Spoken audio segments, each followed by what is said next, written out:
অন্তরে যা আছে আপনারা যে বাধ্য করে তার কথা বইলে দেন না। আপনারা কি করবে বলেন? আপনারা খুন করবে?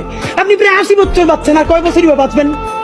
আপনি কি খাবেন, কি বাঁচবেন? আপনি বরং যদি আপনার আর্মি মেরে ফেলে, আপনার যদি ভারতীয় আধিপত্যবাদ গুলি করে, আপনাকে যদি হত্যা করা হয়, কিন্তু সেই রক্তের বিনিময়ে যদি আপনি শহীদদের রক্তের বিনিময়ে নতুন বাংলাদেশ গড়ে যেতে পারেন, আগামী 1000 বছর বাংলাদেশের মানুষ নামাজে প্রার্থনায় আপনার জন্য শুধু দোয়া করবে। ঠিক।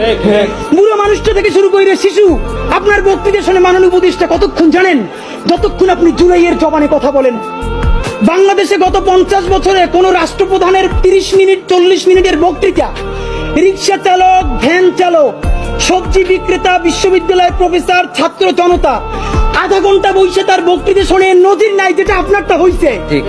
এটা কিন্তু আপনার চেহারা দেখে না।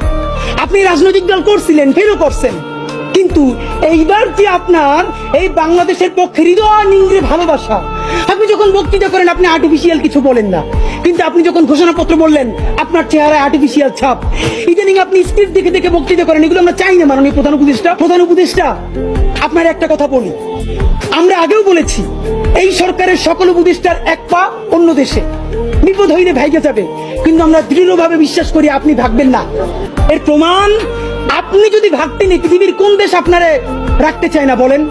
তাহলে হাসিনার আমলেও 10 তলা বিল্ডিং বাইয়া আপনার আদালতে হাজিরা আপনি দিতে আসতেন না। ঠিক। আপনি তখনই বিদেশ থাকতে পারতেন। আপনি এই দেশে থাকতে চান বলেই আপনি আসছেন, আমরা বিশ্বাস করতে চাই।